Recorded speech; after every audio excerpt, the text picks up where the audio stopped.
Жұлдыз ханым, өзіңіздің әкеңізбен өткізген есте қалған бір күніңіз жайлы немесе бір оқиғаны баяндап берсеңіз. Олжас, өзіңіздің әкеңізбен өткізген ең есте қалған бір сәт туралы айтып берсеңіз. Менің әкем ауылдың үлкен, қадірлі, құрметті азаматы. Есімі Абай, анамның есімі Бидаш. Ауылдың үлкен, құрметті ата әжелерінің өзі көшеде келе жатқан кезде дана Абай, дара Абай келе жатыр деп маңдайын сүйіп өтетін кісі. Жасы 60-тан асса да әлі анама гүл сыйлап, құрметтеп, 4 қызын аялап келе жатқан кісі. Ескірмеген махаббат? Солай болуы мүмкін. Анасын қатты құрметтеген әжем 90-ға келіп қайтыс болған кісі. Есте қалатын оқиға болса, отбасыда балалар мен әкенің арасында көптеген оқиғалар орын алып жатады ғой. Негізі осы орайда ең есімде қалғаны бір оқиға бар. Біздің көрші қорамыз қабырғалас кісілер болатын. Сол үйдің әкесі өте қатал кісі болатын. Бірде жаз мезгілі баламыз ғой, қорада жүреміз, ойнаймыз. Сол кезде жаңағы көрші кісі баласын қатты ұрып жатыр екен.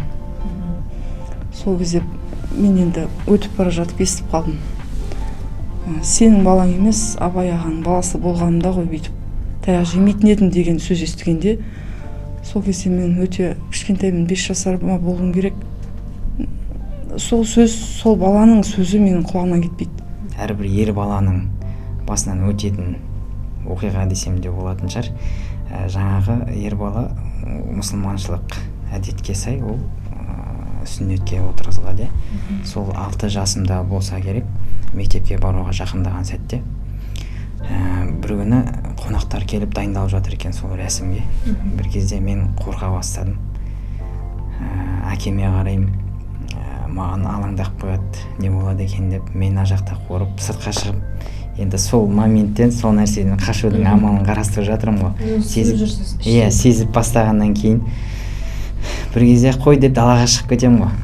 Әкем артымнан еріп келді да, қой онда мен сені басқа жерге алып кетемін деп, өзінің көлігіне, ескі көже деп айтамыз ғой, енді сондай көлігі болатын. Соған мінгізіп алды. Ой, мен құтылдым ау, жақсы болды ау деп жаңағыдай кетіп бара жатсам, бір кезде жаңағы бір жерге тоқтадық. Бір кісіні мінгізіп алды. Жаңағы, Олжас, сен осындай үлкен кісілермен сөйлескенді жақсы көретін едің ғой. Жаңағы амандасып өзіміз күтіп алдық.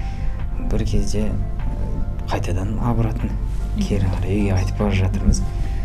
Сөйтсем жаңағы күтіп өзіміздің алып кеткен кісі ол сол рәсімді отырды, соны өзі жасайтын сол кісі екен.